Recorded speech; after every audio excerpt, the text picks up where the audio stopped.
이제 오늘은 그 12절 13절 말씀을 이어서 이제 14절에서부터 17절 말씀을 나누려고 합니다. 제가 10여 년 전에 제 인생에서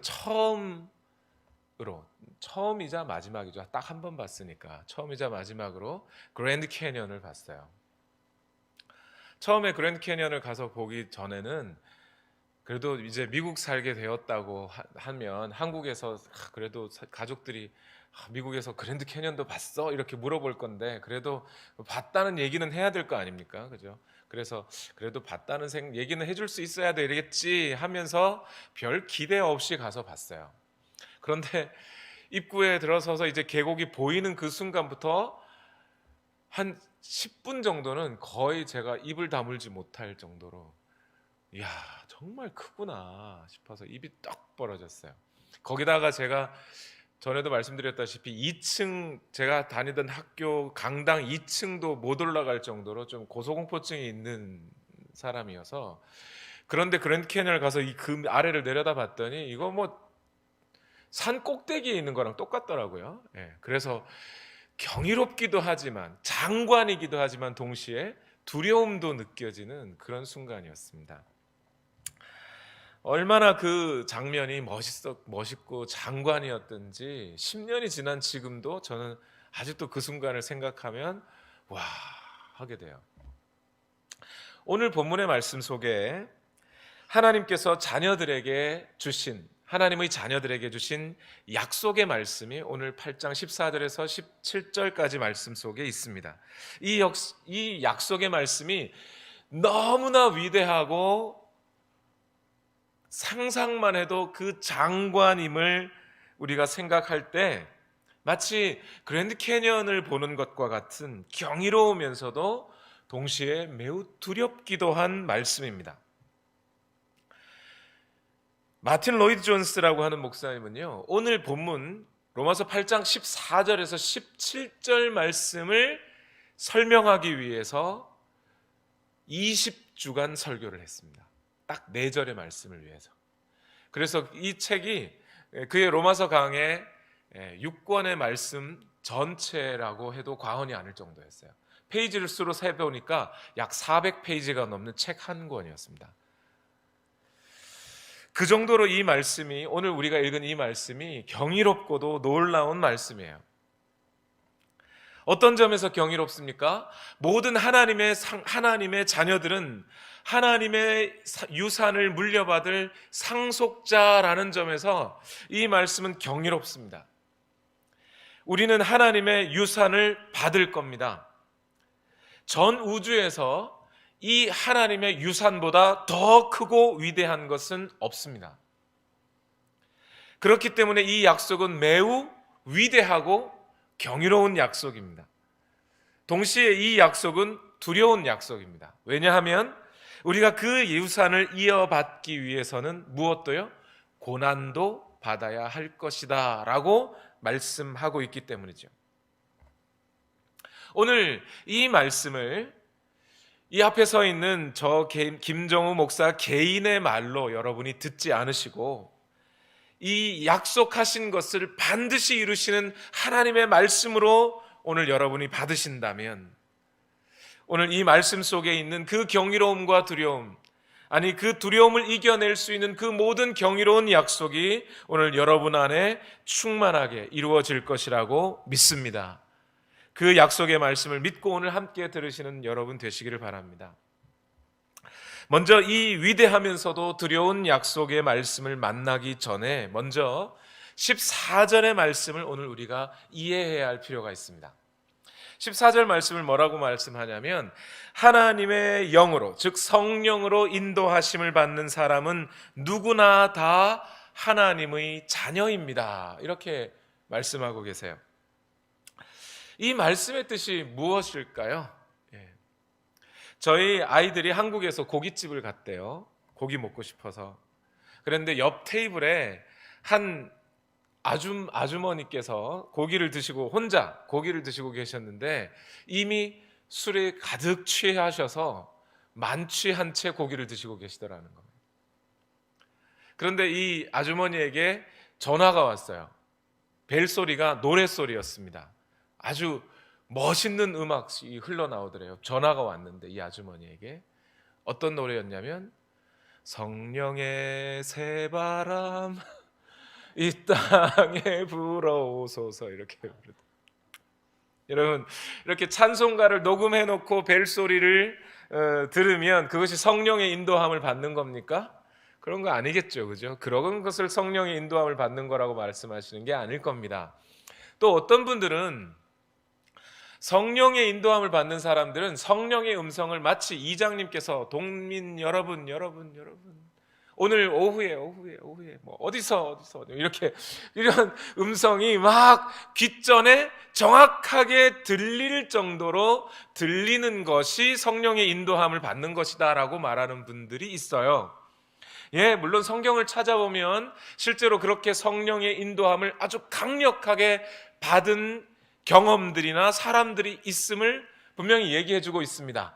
사도 베드로라고 하는 분도 고넬료의 집에 갈 때 그렇게 아주 강력하게 분명히 이성은 존재하지만 성령께서 강하게 그를 인도하시는 걸음을 따라 고넬료라는 사람의 집에 가서 복음을 전했던 기억이 있습니다. 그리고 빌립이라고 하는 전도자도 성령께서 인도하셨을 때 광야에서 나타났다가 또 예루살렘 근처에서 나타났다가 하면서 그 성령께서 직접 그 몸을 완전히 사용하여 쓰실 정도로 아주 기이하게 인도하신 것이 있음을 압니다. 예, 그런데 성경 속에 그렇게 나타나는 성령의 인도하심이 그렇게 아주 강하고 기적적인 사건으로만 있었던 것은 아니라는 것도 알아야 됩니다. 예를 들면 베드로가 가이사랴 빌립보 지역에서 예수님께서 제자들에게 사람들이 나를 누구라고 하더냐 질문하신 적이 있어요. 그때 사람들이 정확한 대답을 하지 못할 때 베드로가 예수님께 뭐라고 말하죠? 주는 그리스도시요 살아계신 하나님의 아들입니다 하면서 예수님이라는 분을 나의 주라고 또 그리스도라고 또한 하나님의 아들이라고 매우 정확하게 고백을 했어요. 그때 예수님이 베드로에게 뭐라고 말씀하시죠? 이것을 알게 하신 것은 혈육 때문이 아니라 하늘에 계신 너희 아버지께서 알게 하신 것이다. 이것은 다시 말해서 성령께서 베드로에게 알게 하신 고백이라는 거예요. 뿐만 아니라 예수님께서 부활하신 후에 제자들을 만났습니다. 그 제자들을 만났을 때 예수님께서 제일 먼저 제자들에게 어떤 일을 해주셨냐면 예수님께서 숨을 내쉬며 가라사대 성령을 받으라 그러셔요. 분명히 사도행전 2장의 오순절의 역사 가운데 제자들은 성령의 충만함을 받습니다. 그런데 그 이전입니다. 그죠? 부활을 하신 예수님과 성령 사건이 있었던 그 사이에 예수님께서 제자들에게 나타나셔서 성령을 받으라고 말씀을 하셨어요. 왜 그러셨을까요? 예수님이 십자가에 달려 돌아가실 때 제자들은 예수님을 떠나 뿔뿔이 흩어졌습니다. 베드로는 예수님을 부인했어요. 만약 그들의 삶에 성령의 인도하심이 없었다면 그들은 예수님을 부인하고 예수님을 배신했던 자기 자신에게 실망하여 예수님으로부터 떠나고 나 같은 것이 어떻게 예수님의 제자라고 할 수 있어 하며 자기 인생을 자학하며 살아갔을지 모릅니다. 그들에게 성령이 강력하게 역사하시는 성령 충만한 오순절의 역사가 있기 이전에 먼저 그들을 하나님 안에서 보호하고 믿음의 자리에서 떠나지 않게 하실 성령의 역사가 필요했던 것이죠. 그래서 그들은 그 기간 동안 성령의 인도하심을 받아야 했던 겁니다. 여러분, 이렇게 성령의 인도하심이란 어떤 강력한 음성으로만이 아니라 우리 마음에 예수 그리스도를 주라고 고백하게 하시고 우리로 하여금 하나님을 떠나지 않게 우리의 마음을 감동하시고 또한 우리가 어떤 선택들을 할 수 있도록 기도의 자리로 나올 수 있도록 말씀의 자리로 나올 수 있도록 우리 마음속에서 자꾸 감동을 하시는 성령의 인도하심이 있다는 거예요. 뿐만 아니라 오늘 로마서 8장 14절을 읽었는데 여러분 13절과 14절의 말씀을 이어서 한번 생각해 보세요. 로마서 8장 13절 말씀이 뭐였죠? 우리가 암송했지 않습니까? 그죠? 예. 우리가 만일 육신을 따라 살면 죽을 것입니다. 그러나 성령으로 몸의 행실을 죽이면, 성령으로 몸의 행실을 죽이면 살 것입니다. 그리고 14절에 성령으로 인도함을 받는 사람들은 누구나 하나님의 자녀입니다. 이렇게 돼 있어요. 그렇죠? 즉 성령께서는 우리로 하여금 어떤 인도하심을 하신다는 거예요? 몸의 행실을 죽이는 일들을 하게 하신다는 겁니다. 그리고 그 몸의 행실을 죽이는 일들을 통하여 우리로 하여금 하나님의 아들이심을 우리 안에서 증언해 주신다는 거예요. 우리로 하여금 우리가 과연 하나님의 자녀로구나 하고 믿게 하신다는 거예요. 너희는 육체의 소욕으로 살아갈 존재들이 아니야. 너희는 하나님의 자녀들이잖아 라고 우리 안에 감동해 주신다는 거예요. 그래서 오늘 성령이 인도하시는 그들은 하나님의 아들들이다 라는 이 말은 어떤 뜻이 되냐면, 이제 그리스도 예수 안에 있는 자들은 결코 정죄함이 없나니 하면서 그리스도 예수 안에 살아가는 저와 여러분들에게 결코 정죄함이 없다라고 하는 그러한 확신을 우리에게 부어주시면서, 동시에 오늘 우리 자신이 우리의 몸을 죄에게 드려 불의의 병기로 우리를 사용하게 하시지 않고 하나님께 드려 의의 병기로 우리 자신을 드리려고 하는 자들, 그들이 몸의 행실을 죽이며 육체를 따라, 육체의 소욕을 따라, 육체의 욕심을 따라 살아가지 아니하고 죄와 싸우고 살아가는 그들이 곧 하나님의 아들이라고 성령께서 우리 마음속에 감동을 부어 주신다는 거예요. 성별이나 빈부나 인종이나 남녀나 직분이나 이 사회의 계층이나 또는 우리가 어떤 성스러운 율법적인 행위를 했느냐 안 했느냐, 또는 어떤 의례나 의식을 거쳤느냐 안 거쳤느냐, 이런 것과 관계가 없이 오직 성령께서 그들 가운데 임하여 있는 자들. 근데 성령은 우리가 받고 싶다고 받는 것은 또 아니지요. 즉 하나님의 주권에 의하여 성령께서 부어지는 것이잖아요. 그러니 하나님께서 우리 가운데 우리로 선택하시고 우리 안에 성령으로 보증으로 부어주신 그들이 곧 하나님의 아들들이다 하는 거예요. 종교가 뭐냐, 또는 그 사람의 직업이 뭐냐, 이런 것과 관계없이 성령이 부어진 그들이 하나님의 아들이다 라는 얘기입니다. 여기 아들들이다라고 해서 여성인 분 여러분, 여성은 왜 포함되지 않고 왜 아들이라고만 하느냐, 여러분 그렇게 생각지는 마시기 바랍니다. 여기서 아들들이라는 이 말은요, 성별상 남자냐 여자냐 이런 얘기를 하는 게 아니라 자격으로 아들이라는 이야기를 하고 있는 거예요. 로마 시대에 양자라고 하면 이 양자라는 것을 오늘날처럼 그냥 불쌍하니까 입양하고 뭐 내게 주어진 어떤 사람들을 내가 선택하는 것과 관계없이 어떤 보통 우리가 입양이라는 과정을 할 때 그렇잖아요. 내가 데리고 오고 싶은 애들 골라서 데리고 오는 게 아니잖아요. 그런데 그런 것과 관계없이 로마 시대에는요, 이 성경이 쓰여질 당시에 로마는 양자를, 특히 사회에서 유력한 사람들이 양자를, 어떤 사람들을 양자로 삼을 때가 있어요. 양자를 삼을 때는 그 아이를 정확하게 처음부터 살펴보고 그 아이에게 내가 가진 모든 지위, 권한, 능력을 고스란히 전해줄 것을 약속하면서 법적으로 완전히 내 아들로 삼는 겁니다. 그리고 아들로 삼아서 그를 양육해가고 사랑하고 아끼고 보호하게 되는 거예요. 그 모든 과정을 양자 삼는다라고 합니다. 그렇게 하나님께서는 저와 여러분을 성령을 보내셔서 하나님이 갖고 있는 그 모든 지위와 능력과 권한을 물려주기 위하여 우리로 양자를 삼으셨다, 이런 뜻이 되는 거예요.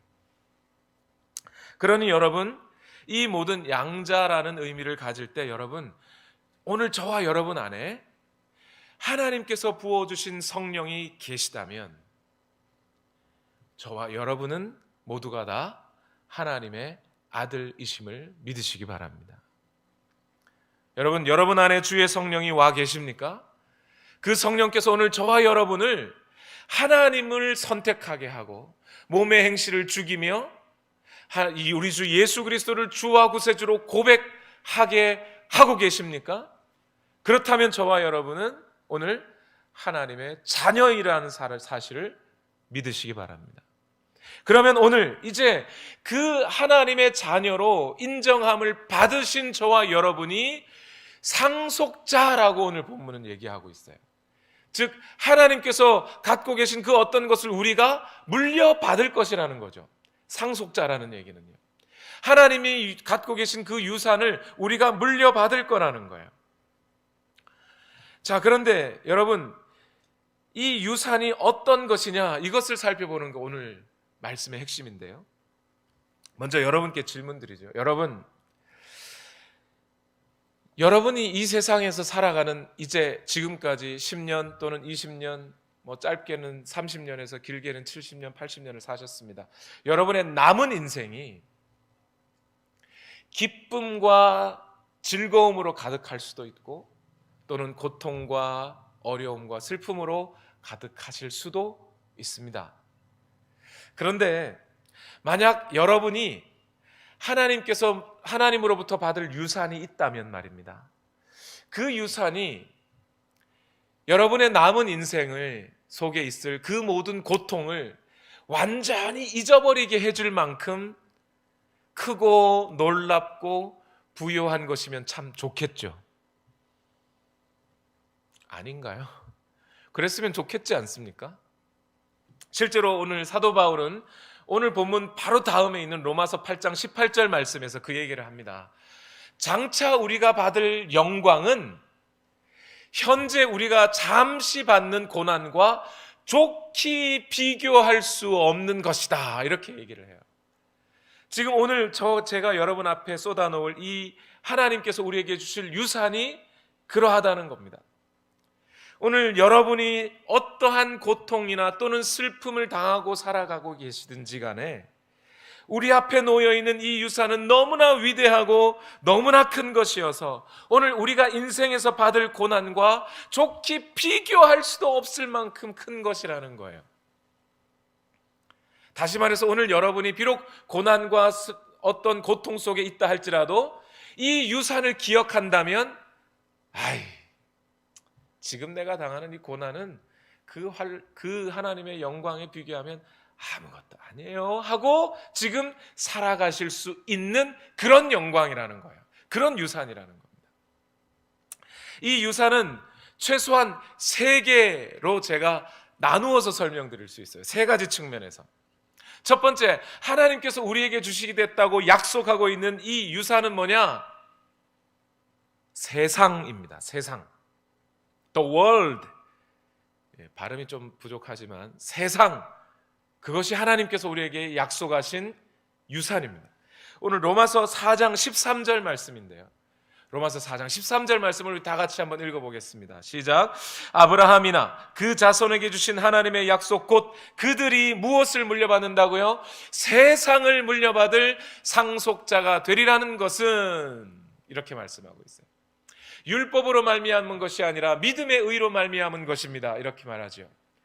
다시 말해서 오늘 저와 여러분이 아브라함과 동일한, 아브라함과 같은 종류의 믿음을 갖고 있어서 그 믿음으로 말미암아 그리스도 예수 안에 있는 자에게는 결코 정죄함이 없다라고 하는 그 의로우심, 은혜의 선포를 우리가 들은 자들이라면 우리는 모두 아브라함과 같이 무엇을 유산으로 받는다고요? 세상을 유산으로 물려받을 사람들이 될 거라는 겁니다. 이것은 이미 시편 24편 1절 말씀에 시편 기자가 약속하고 바라보고 찬송하고 있던 말씀과 똑같아요. 여러분, 시편 24편 1절 말씀에 이렇게 말하고 있습니다. 땅과 그 안에 가득 찬 것이 모두 다 주님의 것, 온 누리와 그 안에 살고 있는 모든 것도 다 주님의 것이다 라고 얘기하고 있어요.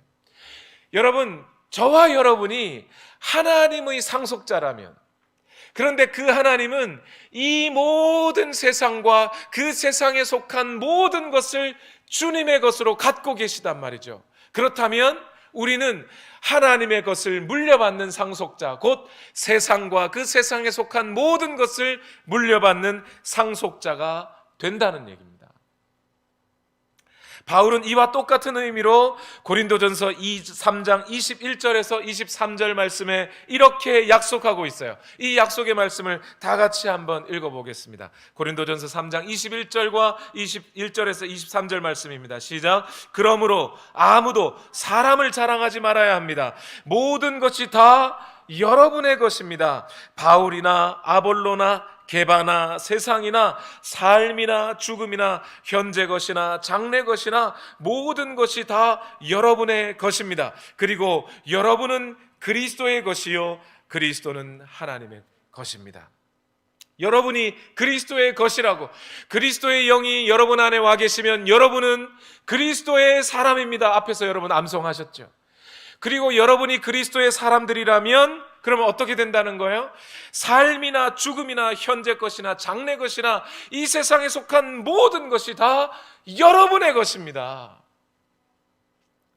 이렇게 강변하고 있는 거예요. 여러분, 이 말씀의 뜻이 뭔지 아시겠습니까? 여러분, 이 자연을 한번 생각해 보세요. 아담 이후에 이 세상은, 여러분 우리가 보기에 이 세상을 보면 참 멋있다, 아름답다, 절경이다 하실 수 있습니다. 그런데 여러분, 이 세상에서 살아가는 것이 쉽습니까? 자연이라고 하는 존재들을 생각해 보세요. 여러분, 인간이요, 이렇게 문명을 이루고 어떻게든 자기 인간을 보호하기 위해서 약도 만들고 건강을 챙기고 하고 살아가지 않으면 자연 상태 속에서 인간의 평균 수명은 45세 정도라는 겁니다. 이미 저는 죽은 몸이에요. 자연 상태 속에서라는, 즉 이 세상의 이 자연은요, 인간이 살아갈 수 있는 그러한 환경이 사실은 아니라는 얘기예요. 아담 이후에 세상은, 이 땅은 사람들에게 가시덩굴을 내고 있어요, 여러분. 뿐만 아니라 인간끼리 살아가는 이 세상 존재도 마찬가지예요. 여러분, 어느 한 사람이라도 여러분의 중심을 이해해 주는 사람이 있던가요? 사람은 사람의 마음을 다 이해해 줄 수 없어요. 오히려 이 세상은 경쟁해야 살아남고 다른 사람을 짓밟아야 살아남는 세상이기 때문에 이 세상은 그렇게 우리가 살아가기에 녹록한 세상이 아니라는 거예요. 그런데 여러분, 하나님이 우리에게 물려주시는 것이 세상이랍니다. 이 세상이 왜 우리에게 유산이 될 수 있어요? 그것은 곧 하나님께서 우리에게 이 유산을, 이 세상을 우리에게 주실 때 이 세상은 우리의 기쁨과 우리의 행복을 위하여 존재해 줄 것이라는 의미예요. 그래서 바울이 얘기하는 거죠. 삶이나 죽음이나 이렇게 말하는 겁니다. 죽음조차도 우리에게, 여러분을 기쁨을 위해, 여러분의 행복을 위해 존재하는 것이 될 것이라는 겁니다.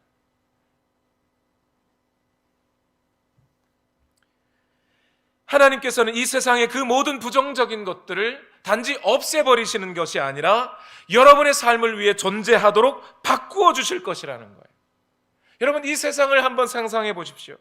이 세상과 세상에 속한 모든 것이 여러분의 행복과 여러분의 기쁨을 위해 봉사하게 될 것이라는 거 말입니다. 쉽게 상상도 안 가죠, 사실. 마치 처음 아담이 이 세상에서 동물들의 이름을 지어주잖아요. 하나님이 지어준 게 아니었죠. 아담이 지어줬어요. 그러한 그 아담이 누렸던 이 세상에서의 지위를 우리가 다시 회복하게 될 거라는 겁니다. 그것이 우리에게 물려주실 하나님의 유산 첫 번째. 두 번째, 성령으로 이끌림 받는 하나님의 자녀들이 받을 유산, 그것은 이 세상뿐만 아니라 무엇도 유산을 받느냐면 하나님 자신을 유산으로 받으실 겁니다.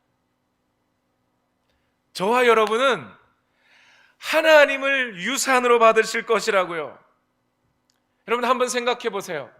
하나님이 주실 어떤 것, 하나님의 선물을 우리가 유산으로 받을 것이라고 기대하며 그 유산만, 그 선물만 기대하고 좋아하고 기뻐한다면 우리는 우상숭배자들이죠. 하나님을 기뻐하는 게 아닌 거죠. 그렇죠? 하나님은 우리에게 분명히 약속하셨습니다. 이 세상과 이 세상에 속한 것들 뿐만 아니라 하나님 자신을 우리에게 주시겠다고요. 로마서 5장 2절 말씀을 보세요. 로마서 5장 2절 다 같이 읽어봅시다. 우리는 또한 그리스도로 말미암아 지금 서 있는 이 은혜의 자리에 믿음으로 나오게 되었으며 하나님의 영광에 이르게 될 소망을 품고 자랑을 합니다. 이러죠.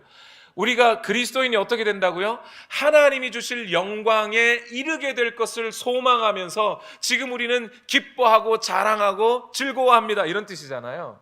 자, 그런데 여러분, 이 로마서 5장 2절에 하나님의 영광에 이르게 될 소망이라는 단어가 로마서 5장 11절로 가면 이렇게 바뀝니다. 읽어볼까요? 그뿐만 아니라 우리는 또한 우리 주 예수 그리스도로 말미암아 뭐를요? 하나님을 자랑한대요. 5장 2절에서 하나님의 영광에 이르게 될 소망으로 자랑합니다 하던 사도는 로마서 5장 11절에 하나님을 자랑한다고 이야기하고 있어요. 즉 우리가 이르게 될 그 하나님의 영광이라는 그 자리는 곧 하나님이라는 거예요. 하나님을 얻게 될 거라는 겁니다. 이게 사실 잘 상상이 안 가요? 그런데 구약 성경에선 이미 이스라엘 백성들이 이 날을 고대하고 소망하면서 노래하고 또 노래했어요. 시편 73편 25절과 26절 말씀입니다. 다 같이 읽어볼까요? 내가 주님과 함께하니 하늘로 가더라도 내게 주님밖에 누가 더 있겠습니까? 땅에서라도 내가 무엇을 더 바라겠습니까? 내 몸과 마음이 다 시들어가도 하나님은 언제나 내 마음에 든든한 반석이요 내가 받을 몫의 전부이십니다. 여러분 이 시편 73편의 말씀을 오늘 여러분 예배 때 찬송하셨잖아요. 벌써 하늘 위에 주님밖에 내가 사모할 자 이 세상에 없네 하고 맨 마지막 구절이 뭐였어요? 주는 나의 힘이요 주는 나의 힘이요. 우리말 번역에서는 주를 의지하리 이렇게 번역이 되어 있는데 영어 번역 그대로는 뭐예요? You are. God is my portion forever. 당신이 나의 몫입니다. 주님, 당신이 내가 받을 유산의 몫의 전부이십니다. 당신이 나의 몫입니다. 당신이 나의 유산입니다 하고 시편 기자가 고백하고 있단 말이에요. 그래서 요한계시록 21장으로 가면 요한계시록 21장에 교회의 가장 영광스럽고 위대한 소망을 이렇게 말합니다. 그때 나는 보좌에서 큰 음성이 울려나는 것을 들었습니다. 보아라, 하나님의 집이 사람들 가운데 있다. 하나님이 그들과 함께 계실 것이요 그들은 하나님의 백성이 될 것이다. 하나님이 친히 그들과 함께 계시고. 우리가 받을 유산은 누구라고요? 하나님이 유산이라고. 그러니 여러분 오늘 이 시간 이 땅을 살아가면서 여러분 하나님과 교제가 여러분 안에 얼마나 충만하게 훈련으로 자리 잡아야 하겠습니까? 얼마나 많이 그분과의 교제 속에서 기쁨을 누려야 하겠습니까? 여러분 만일 하나님이 오늘 여러분 마음에 하나님이 여러분의 기쁨이 아니라면 그 하나님이 여러분에게 가장 귀한 분이 아니라면 말입니다. 하나님을 유산으로 받았을 때 하나님이 얼마나 서먹하겠어요. 우리는 하나님 앞에 아주 이방인처럼 하나님이 이방인처럼 우리가 여겨지지 않겠습니까?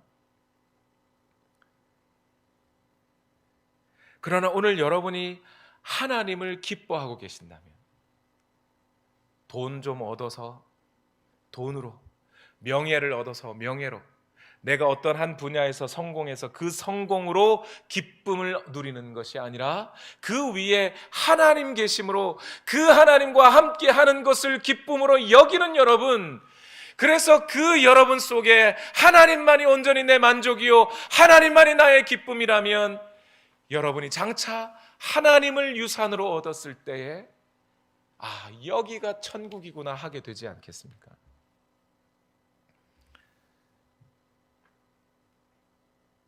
여러분, 부모님의 유산을 받은 자녀들이 감사해야 할 때 뭘 감사해야 되겠습니까?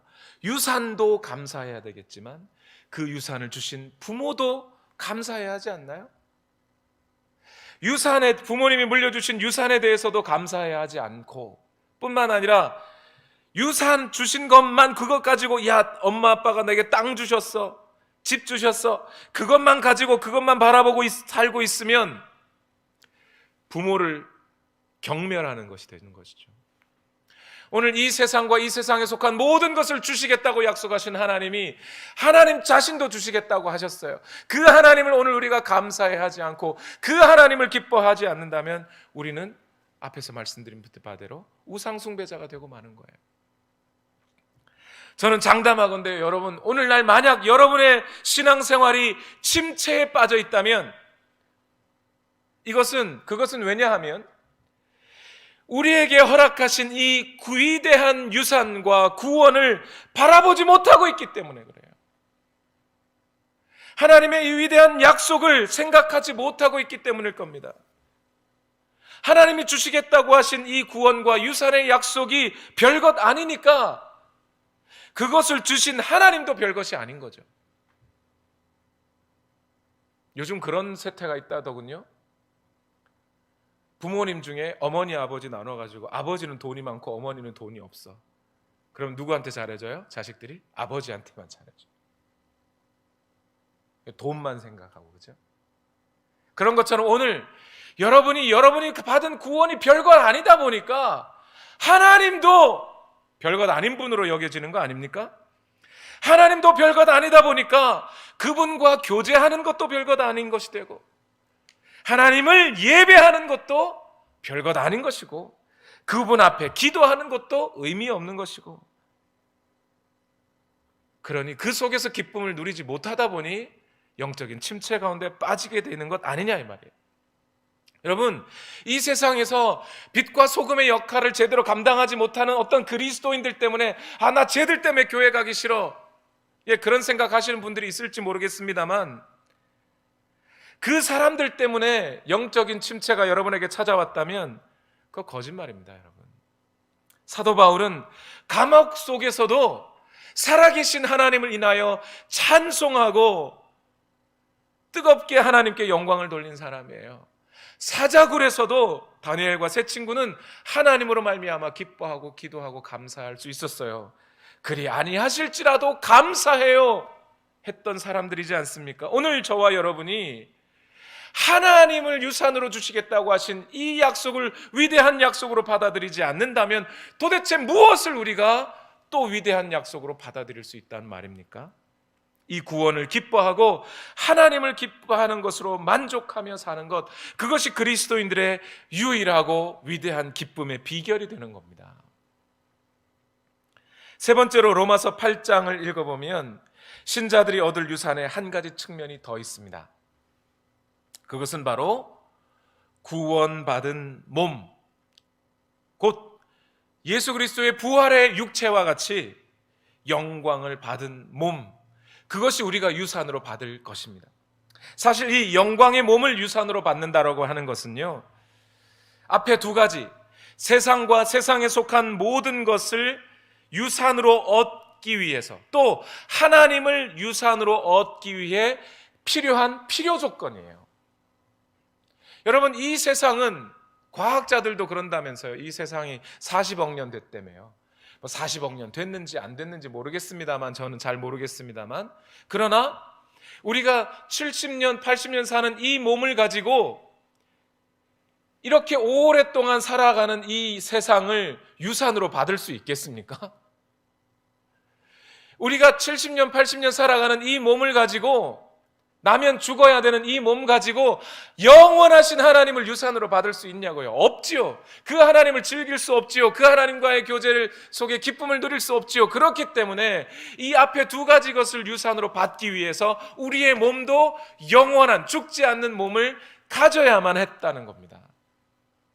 그래서 이 몸을 유산으로 또 주시겠다는 거예요.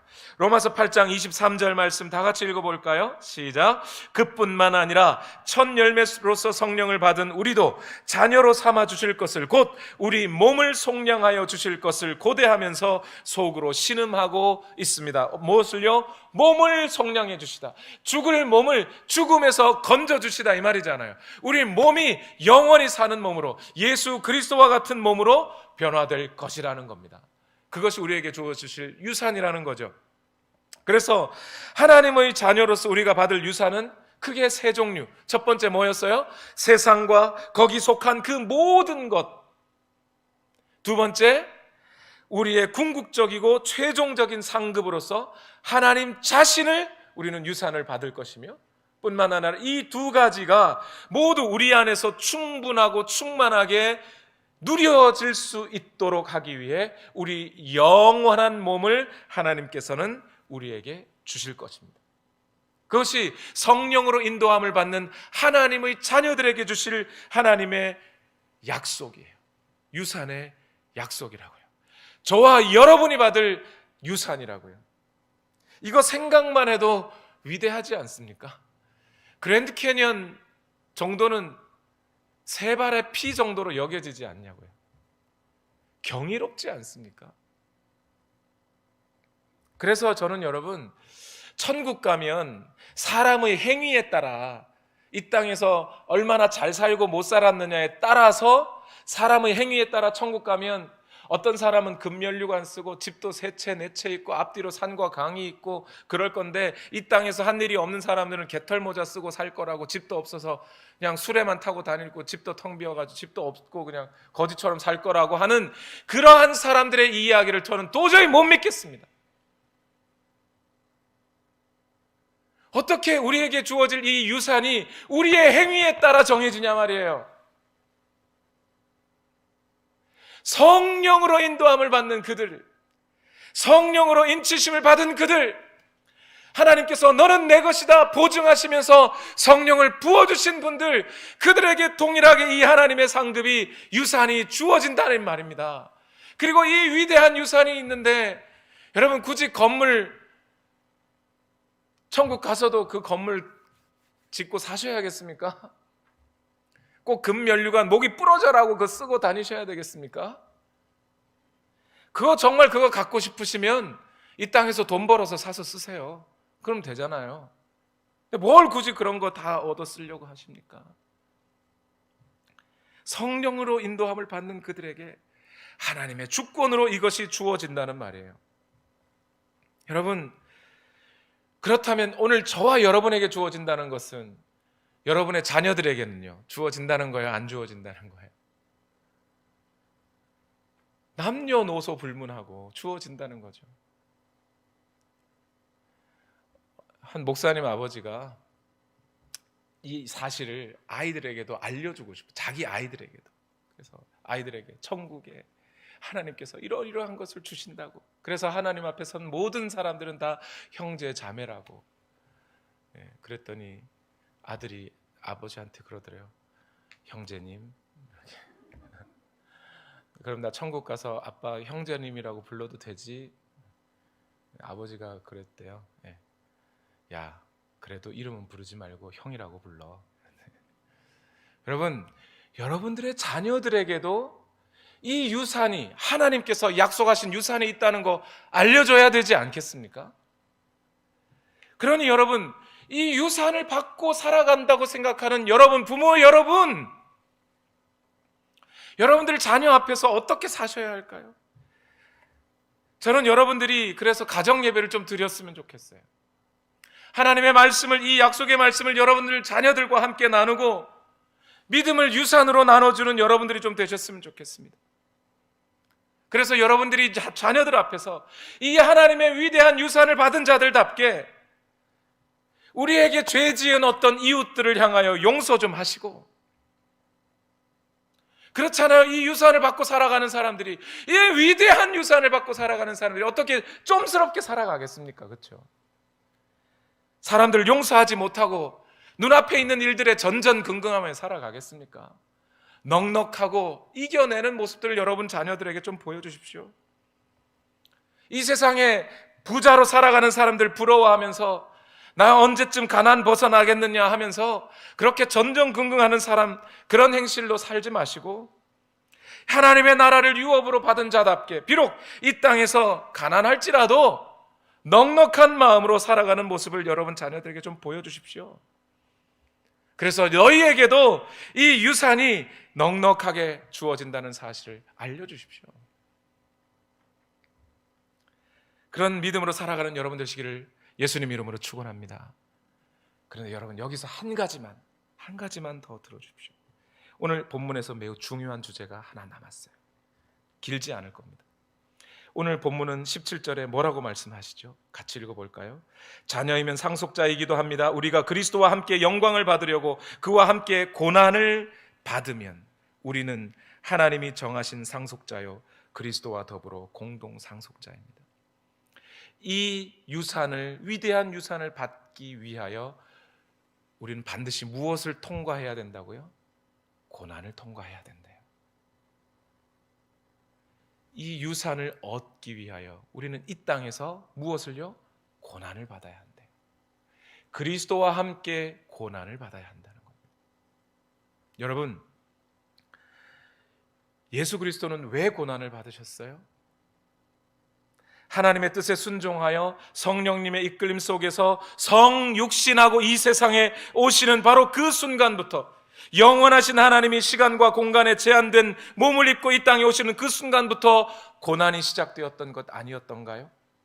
그래서 지금 여기서 말하는 이 고난이란 단순히 박해받는 것만을 얘기하는 게 아니라 몸의 행실을 죽이는 일을 통해 찾아오는 그 모든 고통, 죄의 세력들이 내 욕망을 이용하여 죄로 나를 끌고 갈 때 그 죄의 세력과 싸움으로 해서 찾아오는 모든 고통, 이기적인 욕심을 버리고 사랑하며 다른 사람을 내 안에 품어들이기 위하여 나 자신을 비워내는 그 모든 고통, 그것을 감내해내는 모든 고난, 때를 얻든지 못 얻든지 복음을 전하기 위하여 나와 내 가족을 챙기지 못하더라도 찾아오게 되는 모든 시련, 이 모든 것을 다 통틀어 지금 고난이라고 말하고 있어요.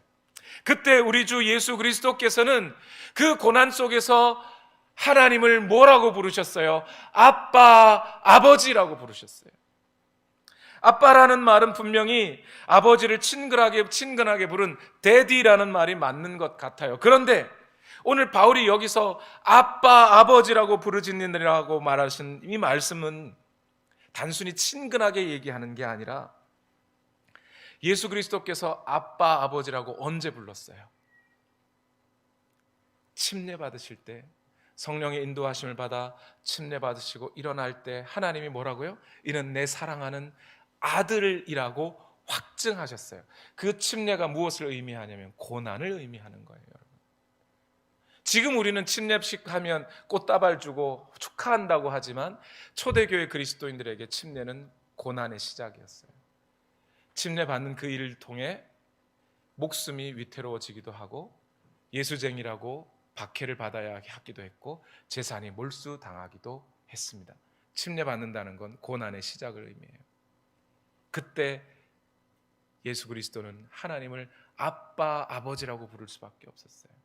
또 예수 그리스도는 언제 하나님을 아빠, 아버지라고 부르셨죠?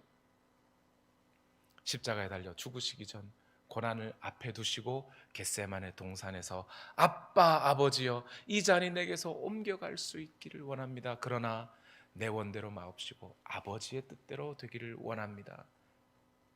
그 고난 속에서 아들 예수 그리스도는 아버지를 찾고 부르짖고 아버지와의 친근함을 더 깊이 알아가게 되더라는 거죠. 오늘 저와 여러분이 이 땅을 살아가면서 고난이라는 것을 만나게 됩니다. 이 고난은 왜 만나는 거예요? 이 고난 속에서 우리가 과연 하나님의 아들이구나, 내가 부를 곳은 이 세상 그 어떤 것도 의지할 곳이 없지만 오직 하나님만 나의 유산이시구나 하고 찾을 수 있도록 이 고난이 우리에게 주어진다는 거예요. 고난 속에서 우리는 하나님을 아빠, 아버지로 확인하게 되는 것이죠.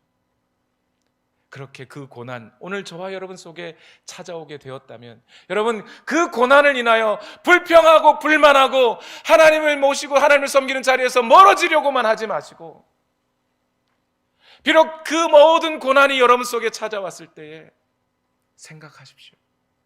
장차 받을 영광과 이 고난은 좋게 비교할 수 없도다. 이 고난 속에서 나는 하나님을 아빠, 아버지라고 부르짖는다. 그렇게 믿음 가지고 살아가시는 여러분 되시길 예수님 이름으로 축원합니다. 아멘. 우리 이 시간 함께 기도하실 때에 먼저 우리 찬양 한번 드릴까요?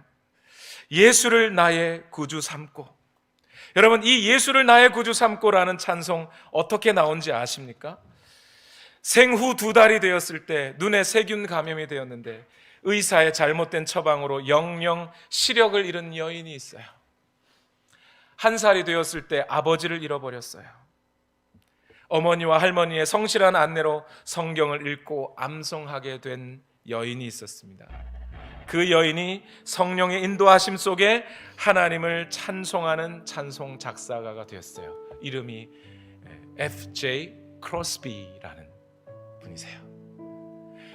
자기의 시력이 완전히 잃어버린 그 상황 속에서 이 여인은 이렇게 고백합니다. 예수를 나의 구주 삼고 성령과 피로써 거듭나니 이 세상에서 내 영혼이 하늘의 영광 누리도다. 온전히 주께 맡긴 내 영, 사랑의 음성을 듣는 중에 천사들 왕래하는 것과 하늘의 영광 보이도다. 주 안에 기쁨 누림으로 마음의 풍랑이 잔잔하니 세상과 나는 간 곳 없고 구속한 주만 보이도다. 다 같이 고백하십시다. 예수를 나의 구주 삼고, 예수를 나의 구주 삼고 성령과 피로써 거듭나니 이 세상에서 내 영혼이 하늘의 영광 누리도다. 이것이 나의 간증이요, 이것이 나의 찬송일세. 나 사는 동안 끊임없이 구주를 찬송하리로다. 온전히 주께 맡긴 내 영,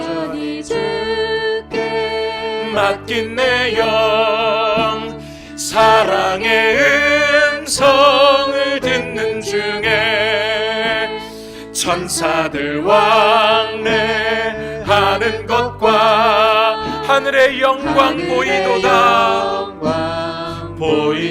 주 안에 기쁨 누림으로, 기쁨 누림으로 마음의 풍랑이 잔잔하니 세상과 나는 간 곳 없고 구속한 주만 보이도다.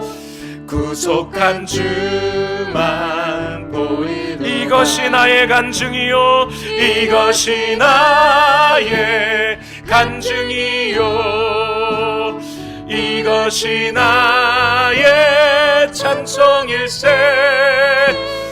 나 사는 동안 끊임없이 구주를 다 같이 다시 한번 고백합니다. 이것이 나의 간증이요, 이것이 나의 간증이요, 이것이 나의 찬송일세. 나 사는 동안 끊임없이 구주를 찬송하리로다. 우리 시간 다 같이 함께 기도합시다. 주여, 오늘 내가 영의 눈을 열어서 우리에게 주실 이 위대한 하나님의 약속, 하나님의 그 영광을 바라보며 오늘 이 땅을 살아가는 삶 속에 사랑하기 위해서 겪는 고난, 죄와 싸워 이기기 위하여 겪는 고통, 이 모든 것들 넉넉하게 이겨내는 우리 모든 하나님의 백성들 되게 하여 주시옵소서. 우리 시간 다 같이 함께 기도하시겠습니다. 살아계신 하나님, 오늘 이 찬송의 고백처럼 예수를 나의 구주 삼고 예수를 나의 구주 삼고 성령과 피로 거듭나니 이 세상에서 내가 하나님의 영광을 봅니다. 내가 온전히 주님 앞에 온전한 복종 Perfect Submission 하나님 앞에 내 삶을 드리니 이러할 때에 오늘 우리에게 주어진 삶, 이 세상에서 내 영혼이 하늘의 영광을 보고 살아갑니다. 주님, 이 영원한 하나님의 약속을 이 세상과 이 세상에 속한 모든 것과 하나님을 유산으로 받게 될 그 모든 것을 기억할 때에 하나님, 이 땅을 살아가는 이 삶이 비록 고통스럽고 어렵고 힘들고 앞이 보이지 않는 막막함 속에 살아간다 할지라도 주여 이 모든 삶을 기쁨으로 넉넉히 싸워 이겨내는 우리 모든 하나님의 백성들, 우리 온누리교회 성도들 다 되게 하여 주시옵소서. 어려울 수 있고 힘들 수 있습니다. 주님, 이 땅을 믿음으로 살아가는 우리 모두가 되게 하여 주시옵소서. 주님, 역사하여 주시옵소서. 하나님, 인도하여 주시옵소서. 나 사는 동안 끊임없이 구주를 찬송하리로다.